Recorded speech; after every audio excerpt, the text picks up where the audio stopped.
Hey everyone, welcome to this week's episode of the Live Support Ops Hangout. I'm your host, Chase Clements. Chase Livingston, the other great Chase that we all know, is out this week. He is recovering from WordCamp Miami, I think is what he told me.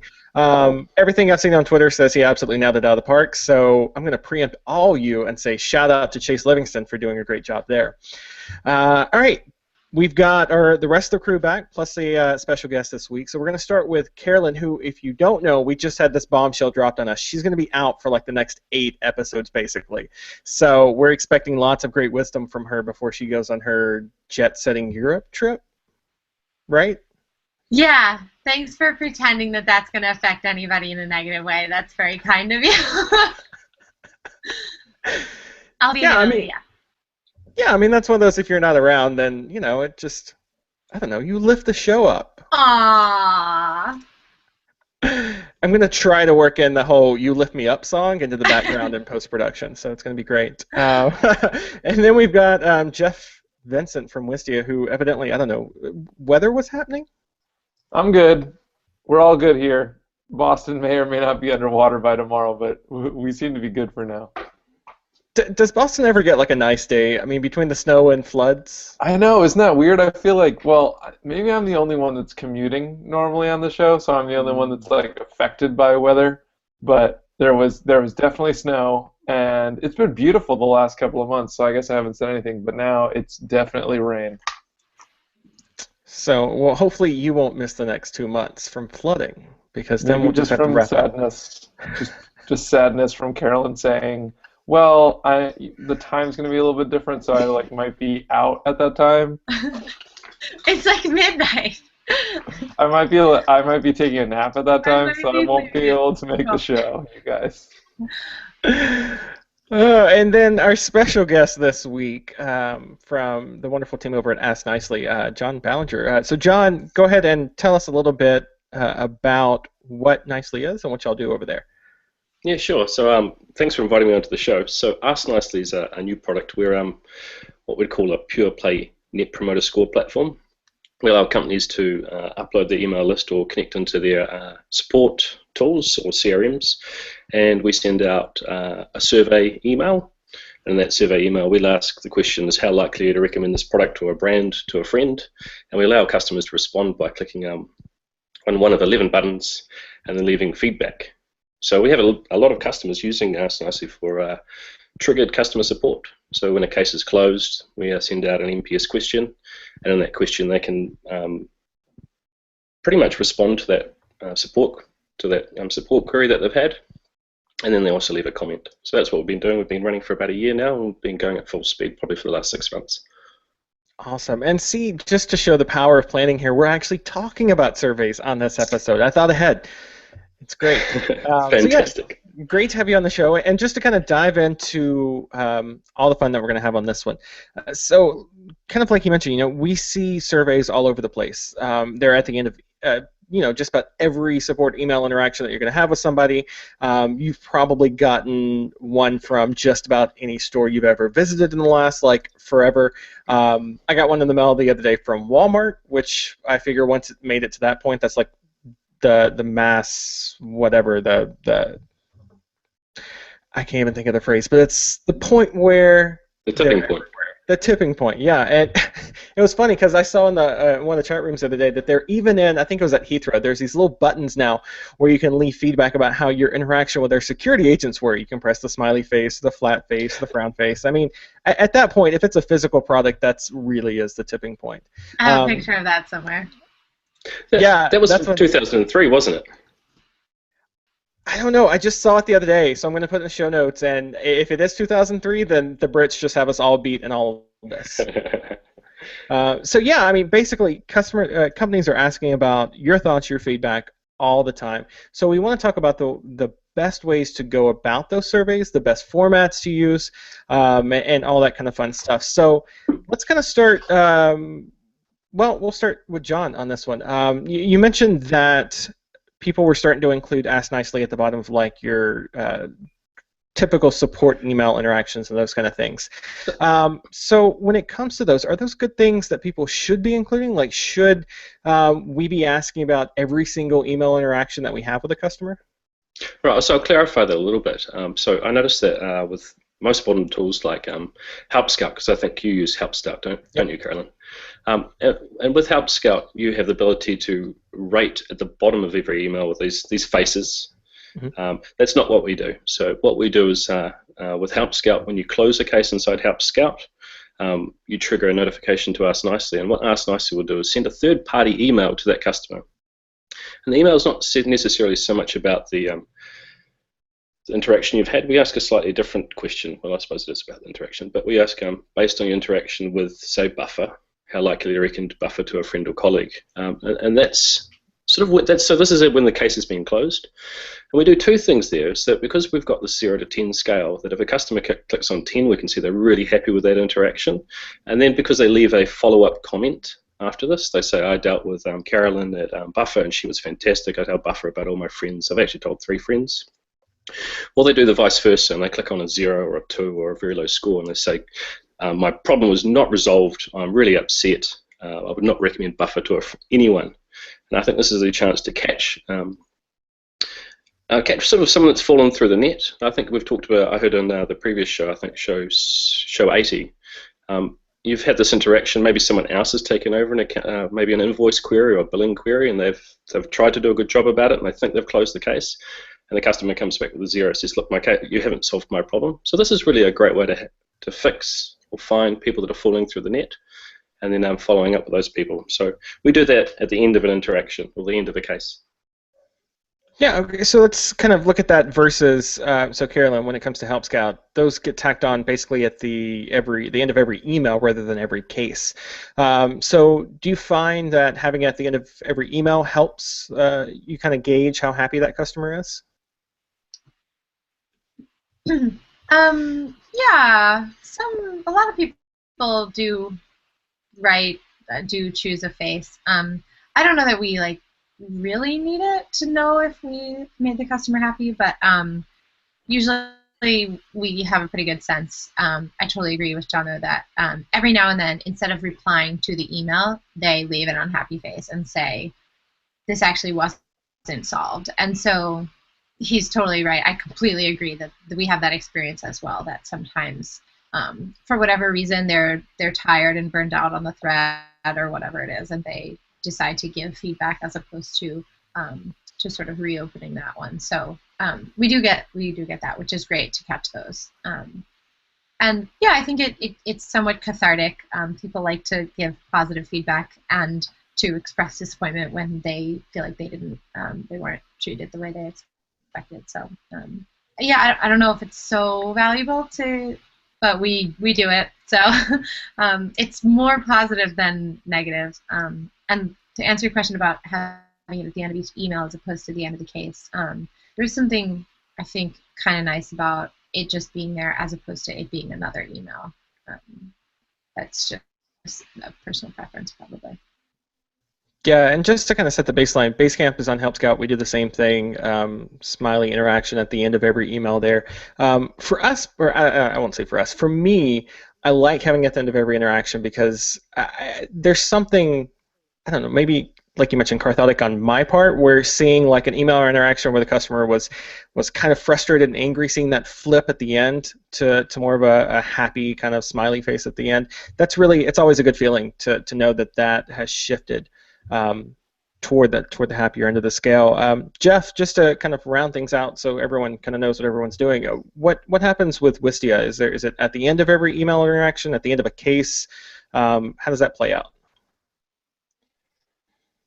So we've separated what we call the customer satisfaction score from what I think I would typically call an NPS score. The reason why we did that was I think for us, this was not tested, this was completely opinion, but for us, whenever you ask for feedback in a certain context, you get feedback on that context, regardless of what you were asking for. So for example, if a customer is trying to do something in their account and you call them up and say, hey, how is the support interaction that you had last week? So you're literally talking on the phone in this case.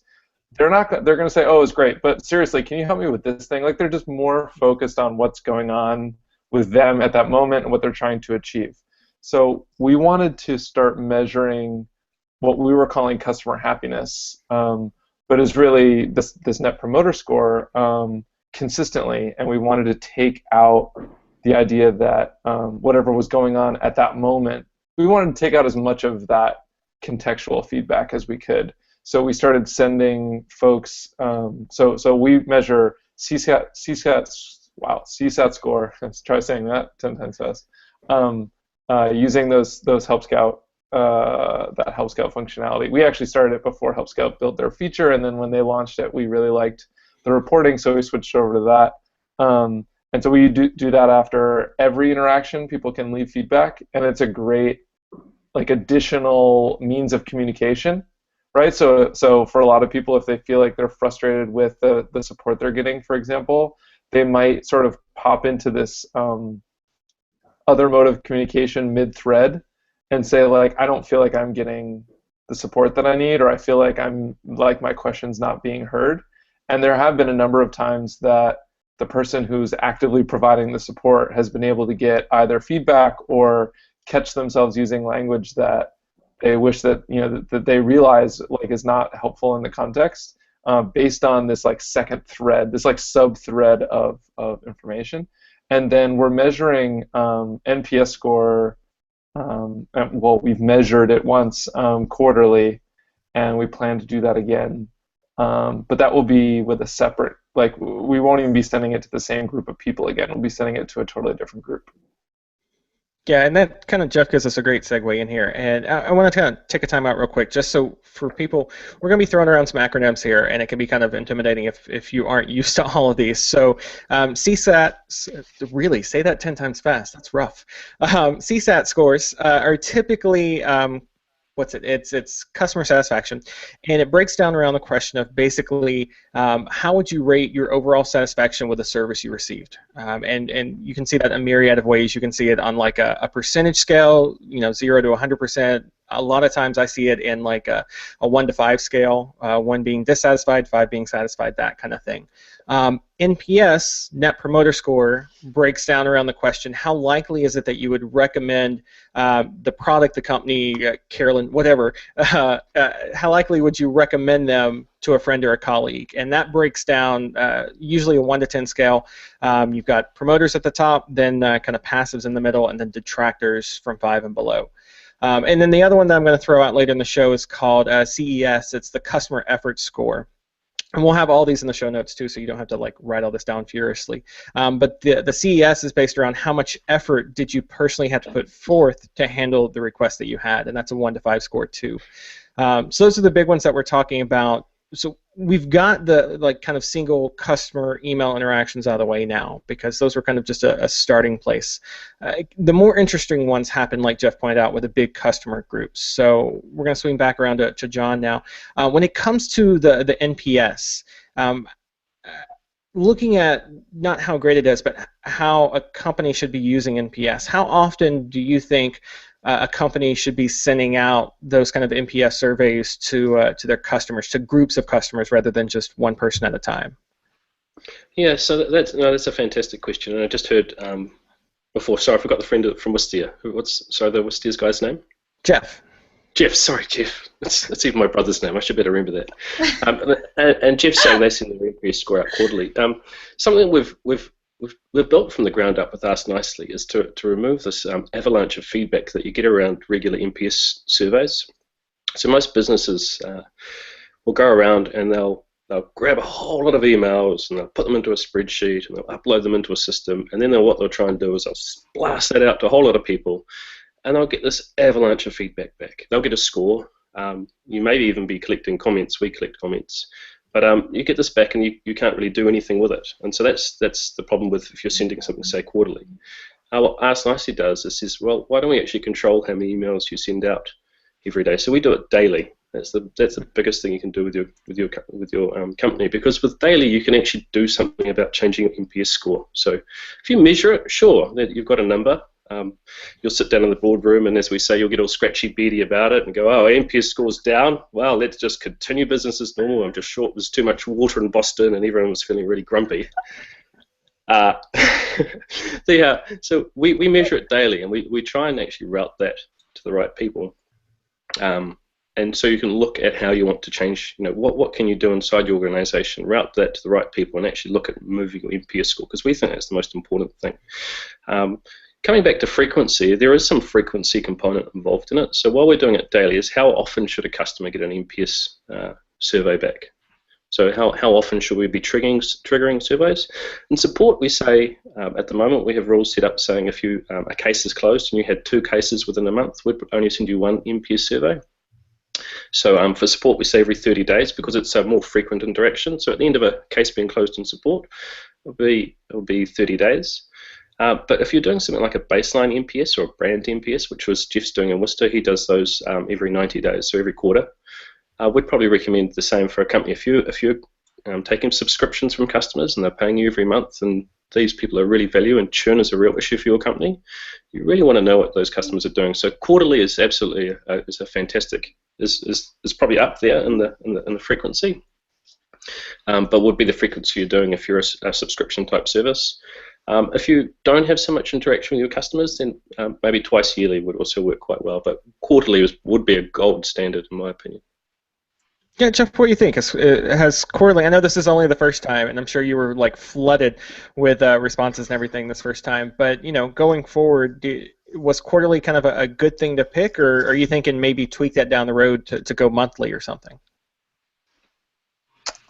Well, the reason why we chose quarterly to start was kind of like the opposite thinking of measuring frequently, which is when you measure your CSAT score. Wow, I got to stop saying that. When you choose to measure CSAT score, you are likely to react to the feedback that you get. So if somebody writes in their feedback like, oh, this wasn't the support that I wanted, and you look and you see that it was related to Jeff, that Jeff was writing the response, you're like, oh man, I wonder if Jeff's having a bad day, like this customer was really upset. And you may not really take the time to go read the thread, right, which says like, I followed all the rules or whatever, I tried to go above and beyond, and this person is just really in a bad place or something like that. And with NPS scores, I think that you could, it sort of depends on where you're at as a company, I think, but you could sort of have the same thing. I mean, as support people, we have this problem all the time, which is we get feedback from a customer that something's not working as they wanted, and we just want to go kick down a door and be like, oh my God, it's not working as people wanted to, we need to fix it, right? And we forget that like 99.9999% of other people might be using it just fine. And we need to take other data points and interview other people and really get to the bottom of the problem. So collecting data, choosing to collect data infrequently means that so there's a very like short, we did get barraged with responses, but it kind of happened over like a week's time. And then after that, the responses have completely dropped off, right? And so now you can step back and look at all of that data that came in during that week. So we got many, many thousands of responses. And we can step back and say, okay, what are the big ticket items that are in here in terms of positive feedback, and what are the big ticket items in here in terms of negative feedback? And instead of responding to like a single data point, right, someone writing in and saying like, this person's terrible, you should fire them, we were able to step back and say like, what are our big problems? So that's why we chose frequent, and why we'll probably stick with that. At least for now, with NPS stuff. I think it just depends on the type of service that you run, how often your customers interact with you, where you're at as a business, are you super early, how many customers you have, all that kind of stuff. Yeah, and now I'm going to need your teammate Dave to actually film you breaking down the door so we can marry that with that excitement there. We don't have any doors. We just don't have any doors in the office. But I can like bang on a wall or something. He could probably film. He'd be ace at filming that. All right, so Carolyn, over at Buffer, does Buffer do any kind of big group surveys like that, whether it be CSATs or really, we need a different phrase for that, a different acronym, NPS or anything like that? About every 6 to 9 months, we have a big team discussion about whether we're going to do NPS. Um, and so far, we've chosen no. I'm not even sure why, just because, for the most part, I mean, if I had to guess, we're in contact with customers in so many other ways. Excuse me. And I think my feeling is that like we are not really equipped to act on the number.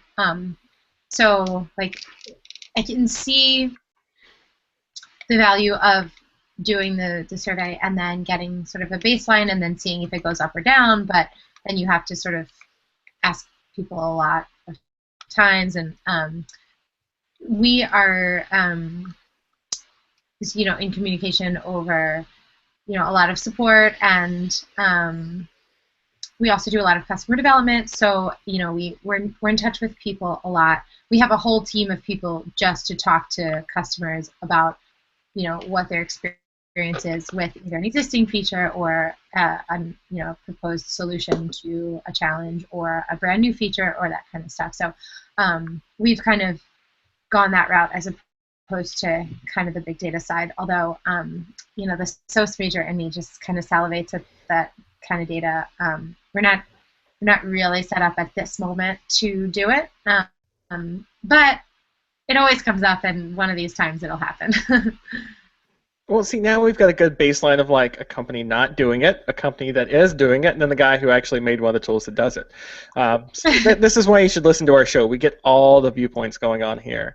But yeah, you bring up an interesting point as far as like being actually able to do something with any data that you got back from there. So, John, when it comes to Ask Nicely, when companies use that, what are you seeing them actually use that data to do? Rather than just ask the question and then we've got this data now, what are they actually doing with it?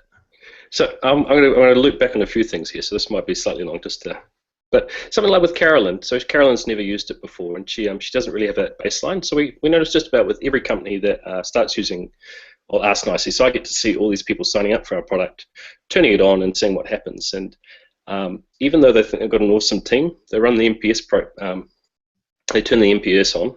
And all of a sudden they get a score that may be in the negative. So NPS is between -100 and +100. And they turn it on and they get a score of 0, which is pretty average. It's the number of customers that love them minus the number of customers that hate them is 0. It's that equal. So they're not doing so well. They turn around and they go, well, why is this? And they look at it, and about 2 months later they push that score up to maybe 30 or 40 because they realize there's something fundamentally wrong with some part of their business that's tripping a lot of customers up. And then they pretty much hold that score. So coming back to actioning NPS, how do you move it? Well, the first thing you got to do is measure it. If you don't measure it, you can't move it. And I'll bring up a really beautiful example of a customer that we have, and this customer does phone support. And so when a phone support case is closed, they send out our NPS question. But the interesting thing is this customer has 2 teams in 2 different parts of the world, and within each team they've got about 40 people. And so what they do is they're able to measure the NPS of actual individual people and see how that NPS moves with people. So they ask the question, they get feedback in, and because this is such a large company here, they actually have the ability to escalate people that say they've scored between 0 and 6, or say what we consider a detractor.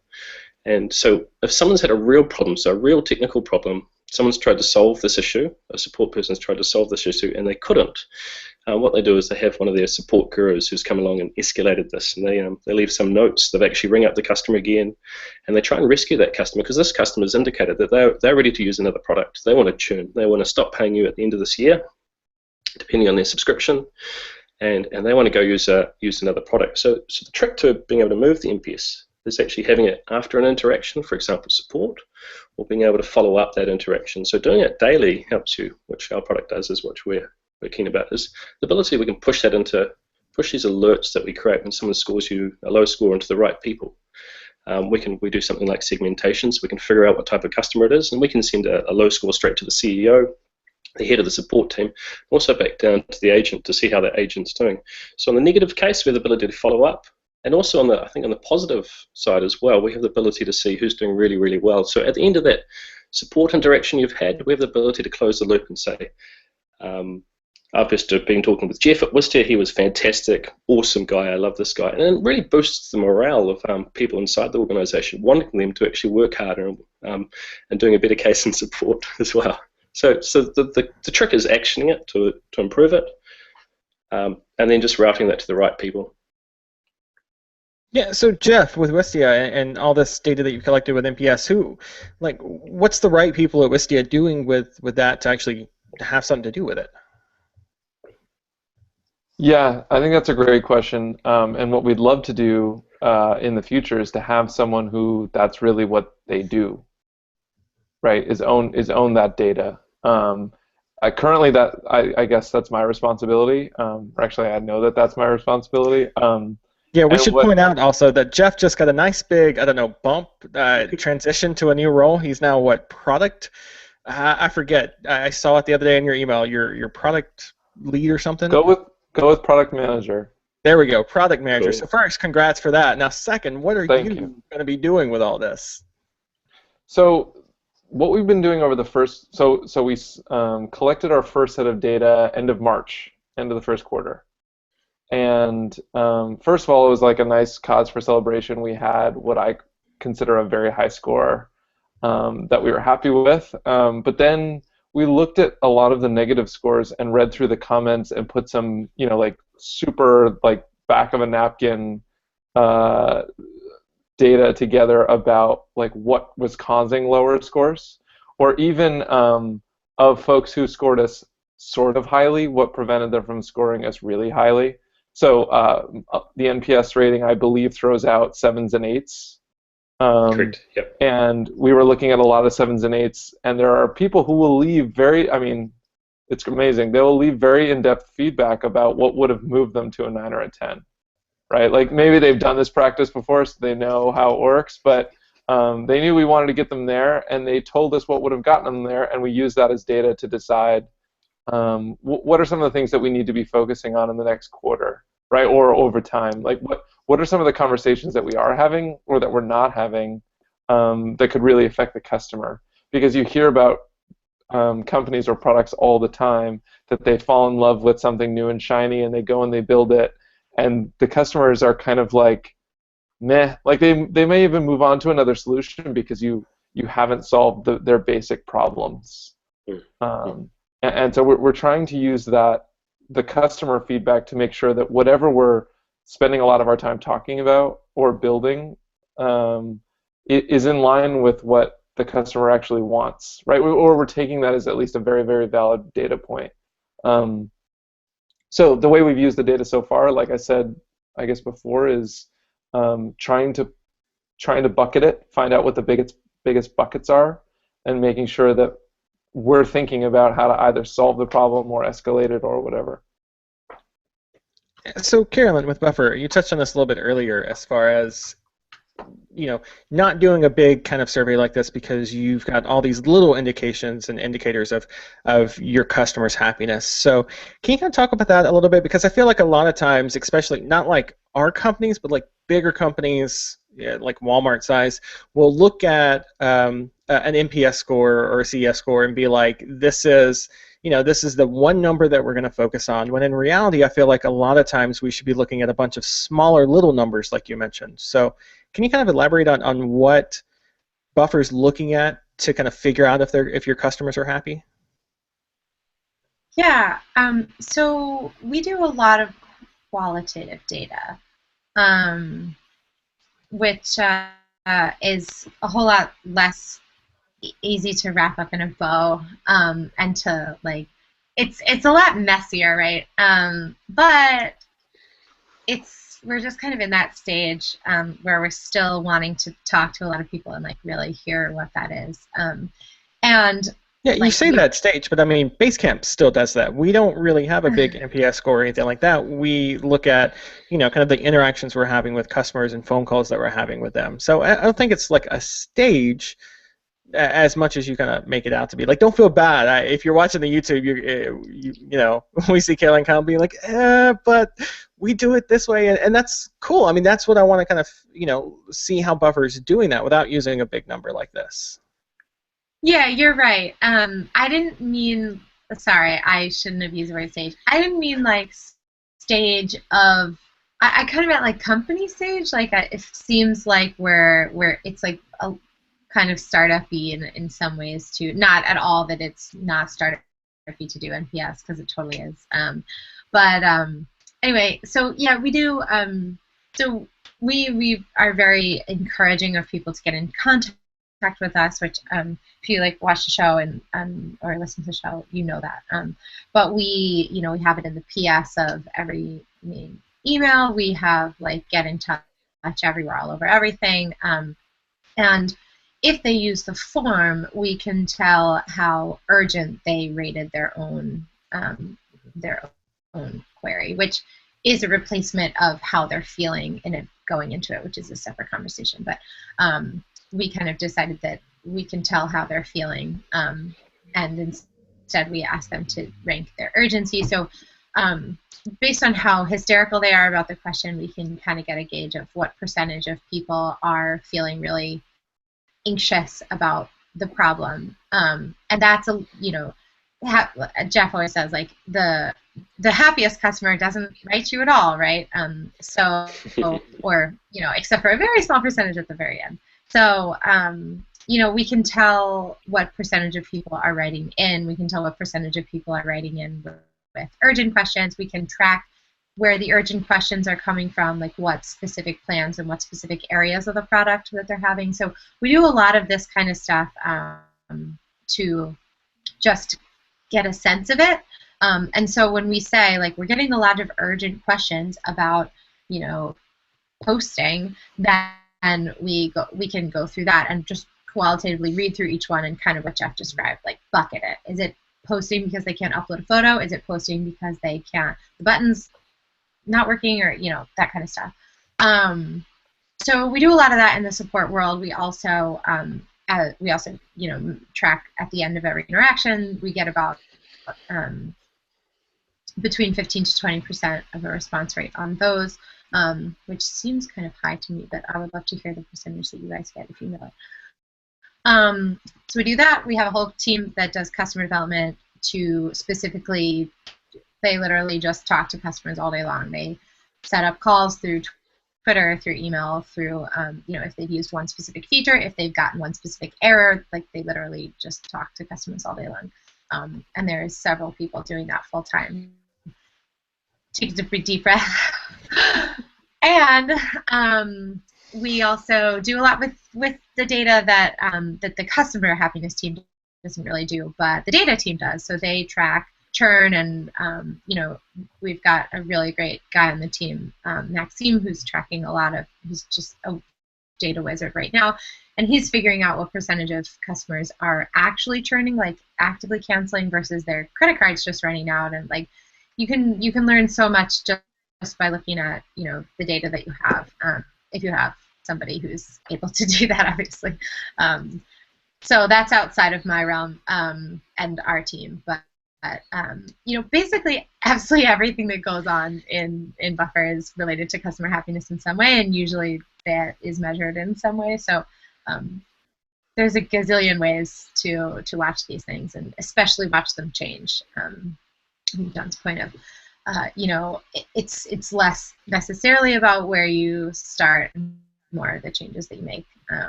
And at the end of the day, I'm kind of a believer that you also just kind of have a feeling in your gut, like at the most qualitative level and least quantitative. Our CEO just reads through that mentions of Buffer every day. Like that's just one of his things that he does. He just checks to see what people are saying, and if he's seeing a whole lot of people talking about one specific issue or seeming unhappy, he just goes, "Hey, what's going on?" And we try and figure it out. Sorry. There was Sorry, a lot. was that It was like a good lot. really hard to follow answer? I'm so No, sorry. I think that's indicative of so at Basecamp we do kind of the same thing, right? So we're watching, what people are saying on social media, even though I hate that phrase, and we're watching what people are emailing us in and what they're emailing us about and what we're hearing at like conferences that we might be at and what emails like Jason is getting, and it's never like one specific thing that we're looking at to give us a good number. It's kind of all those things in the aggregate, and at the end of the day, you can measure every single variable that you want and kind of try to paint a big picture. But I think it's like you mentioned, like your gut is going to tell you what is going on with your customers and if they're happy or not.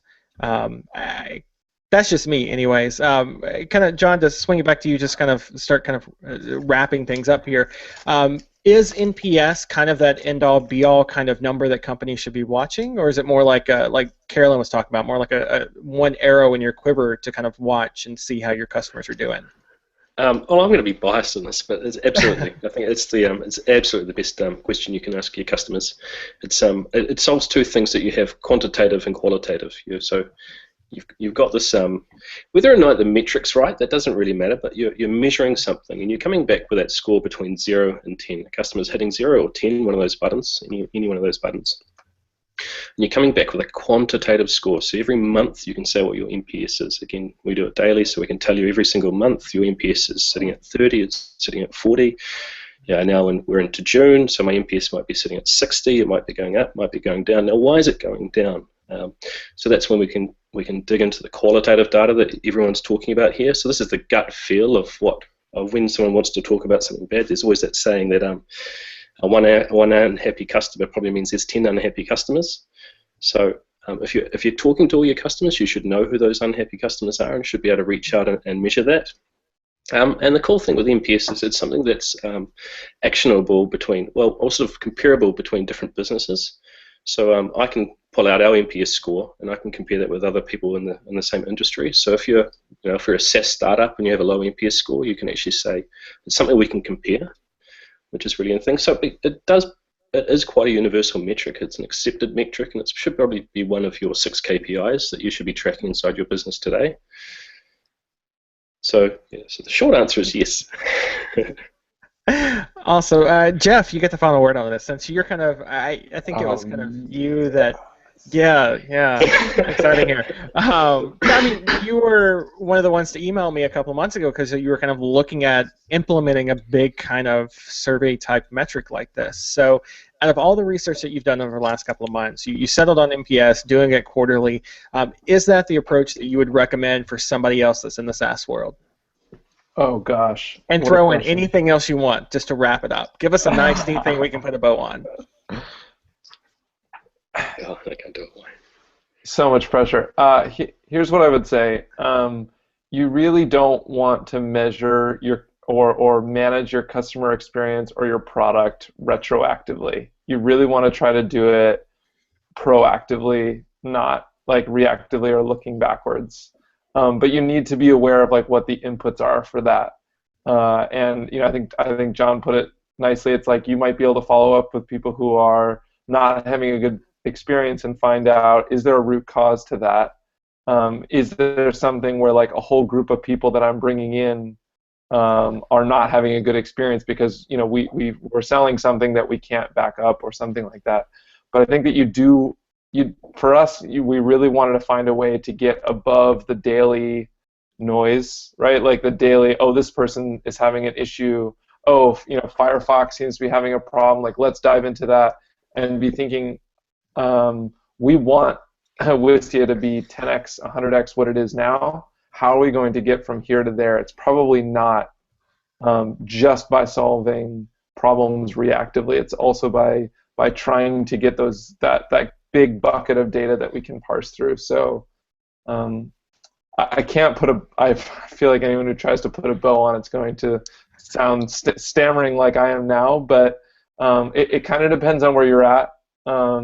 It kind of depends on how many people and how many reactions you think you're likely to get if you put that survey out.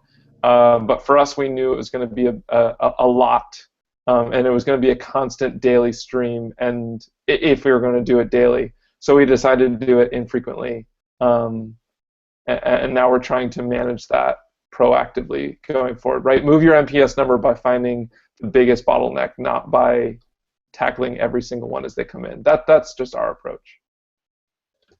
Awesome. And just to tack on a little bit, whatever you do, whether it's kind of look at a bunch of different smaller numbers or look at one big number or whatever approach you take to this kind of figuring out if your customers are happy, whatever you decide to measure, make sure you actually do something with it. You can sit here and ask questions all day long of customers, but if you don't actually do anything with that data, then it's just a waste of their time and your time.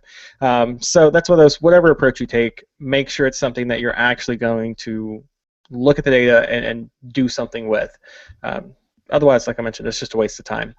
So that's kind of the wrap for that. Let us know how your company does it, what survey tools you're using, what kind of format you're using, how frequently you're doing them, all that kind of fun stuff. Hit me up. It's at SupportOps on Twitter, or there's a email contact form thingamajig over at supportops.co/contact.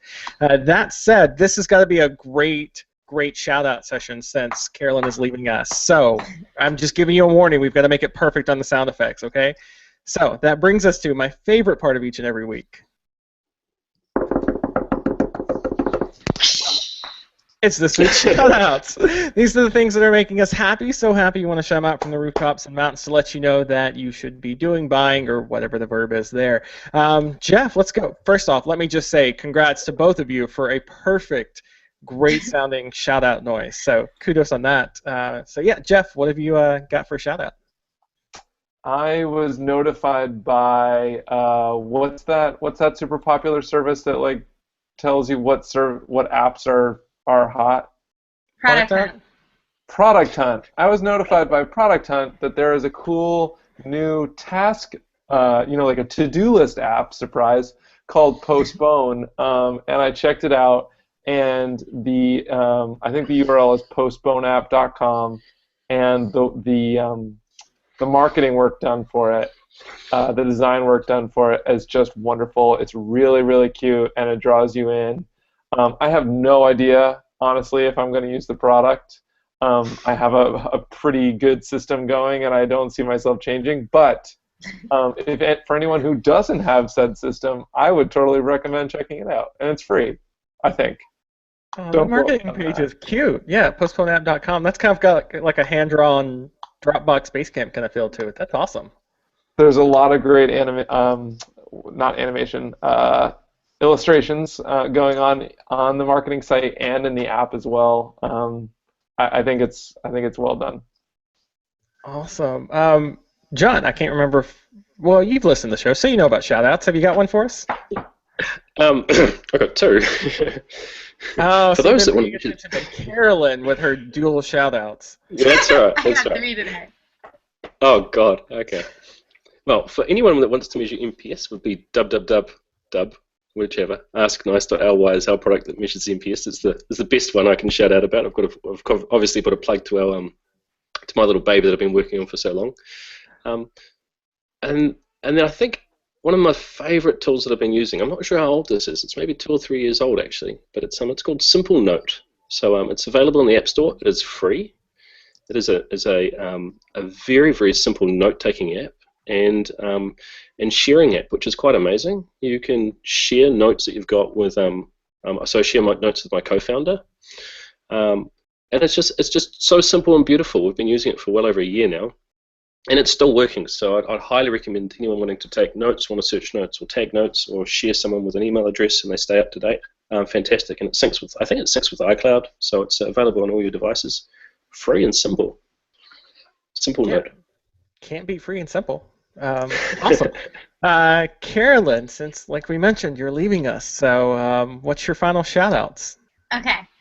So my first one is happy birthday to my dad. If you want to tweet that to him, he's Dr. Bob K on Twitter. Oh my God, this is amazing. OBK. Happy birthday, Bob. And my other one is kind of a dual shout out. As I mentioned, I'm doing some traveling this summer, so or as Chase mentioned.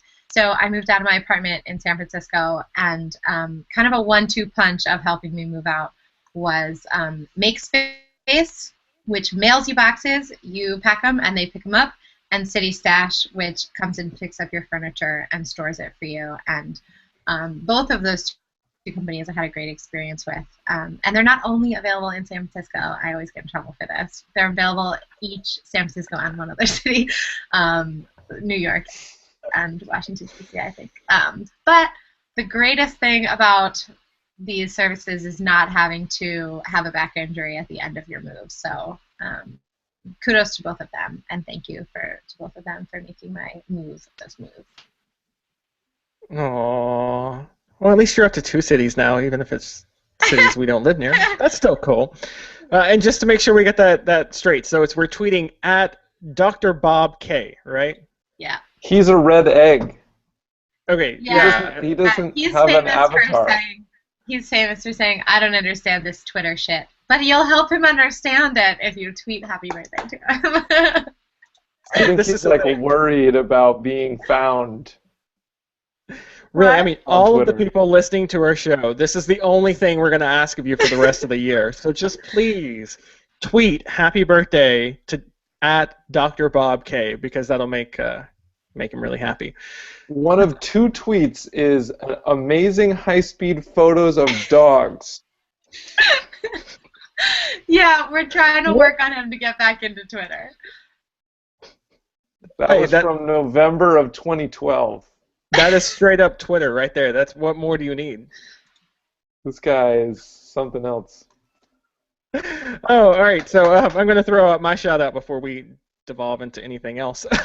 So I downloaded the other day GoodNotes. It's an iPad app. I think there's an iPhone app, and I've heard rumors of a Mac app, supposedly. It's kind of along the same lines as Simple Notes, like John mentioned. But for me, it was real simple. Like, I needed something. I don't know if this was just a first world problem or what, but I was looking around my office and could not find any, like, graph paper to actually draw something out on. So I was like, surely there's an app for that. And there is. It's called GoodNotes. You can do notes on just about any type of paper. I needed graph paper because we were sketching out stuff for around the farm, and I like squares. I don't like free-handed squares that don't look right. So that said, it was really cool. I was able to sketch out kind of the master plan that we had going on, and then share that directly over to my Dropbox account where my wife could get it, and then email it over to my brother, all from right there in the app. So it's really awesome. If you're looking for any kind of like note-taking, drawing app like that, I definitely recommend it. GoodNotesApp.com. So 2 things. Tweet at Dr. Bob K, because that's the most important thing from the show. Don't worry about anything else. Just make sure that happens. And second off, you're not going to see Carolyn around for a couple of weeks. She is going to come back, but she's going to be backpacking or something around Paris. I don't know. So bon voyage, and enjoy your trip over there, and we'll see you when you get back. We'll save your spot for you. Show notes, everything else is going to be up, supportops.co, so you can grab those then. It's going to be a lengthy show note thing because we're going to try to pack all those links that we mentioned and brought up and all in those. So make sure to check it out, supportops.co. And until we see you again next time, have an awesome week. Is it just going to be me and you and Livingston?